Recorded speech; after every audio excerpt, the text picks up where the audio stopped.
So we're going to have a look at a video of Robert Kiyosaki in his own words, talking about the fact that his book, Rich Dad, Poor Dad, was a failure. He was unable to get it published anywhere. The book, he could not sell it until it was picked up by the Amway Corporation, promoted by the Amway Corporation, put onto the Amway book list. This led to Robert becoming a bestseller and then appearing on Oprah, which made the book explode even further. Let's have a look at Robert Kiyosaki, but this is proof that without the Amway Corporation, Robert Kiyosaki would be nothing. Let's have a look. So in April of 1997, I printed 1,000 copies of this book, thinking, okay, my rich dad has given me all this information. I wrote it up. I'm going to hand it back. I created my board game cache. And anybody who wants to hear about it can hear about it. But if nobody wants to hear about it, fine. You know, I've done my job. I reported what I learned. I put down in writing what I had learned, and I was going to move on. So then after April, we sent out copies to every book, you know, like all the big publishers and every distributor and bookstores, and they all sent the book back. They said, nice book, but we're not interested.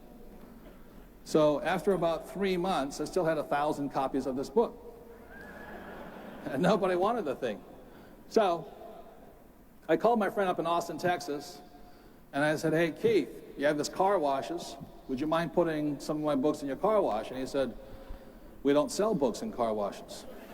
And I said, yeah, well, that's why I want to put them there, because it'll be the only book in the whole place.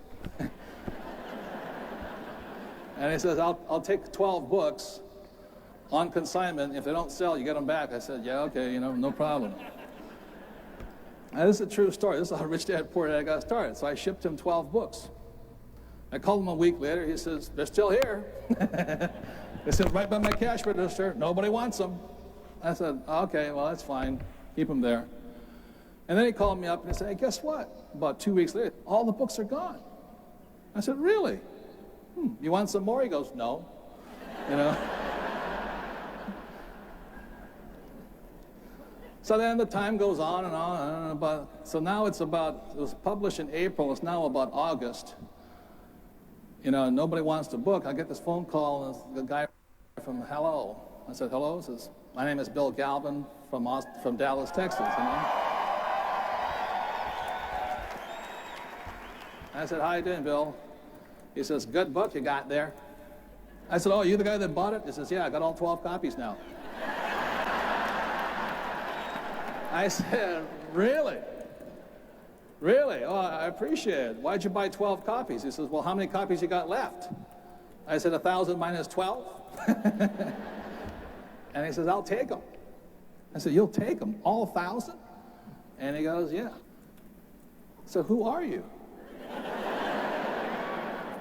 He says, I told you, my name is Bill Galvin from Dallas, Texas. I said, yeah, but why do you want 1,000 copies? He says, because I'm a diamond with the Amway organization. I went, oh, I got it, you know. And ladies and gentlemen, that's how this book got started.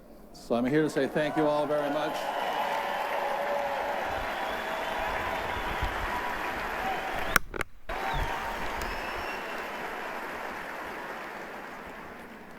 And the book then spread by word of mouth. It just spread and spread and spread. We kept hearing from you and things like this. And so around, I think, December of '97, Bill invited me over to come to one of his retreats. And over there, for the very first time, I actually got to meet some of you. I met Diamond C.L. Foster and Lennon Ledbetter. And all of a sudden, I began to realize that you guys were onto something. I said, this is quite interesting. And then about half a year later, in 1998, 2 years ago, right here in St. Louis, I spoke for the first time at your free enterprise. And that's when I met Dexter and Bertie Yager. And I didn't say much, and he didn't. Old Dexter didn't say much.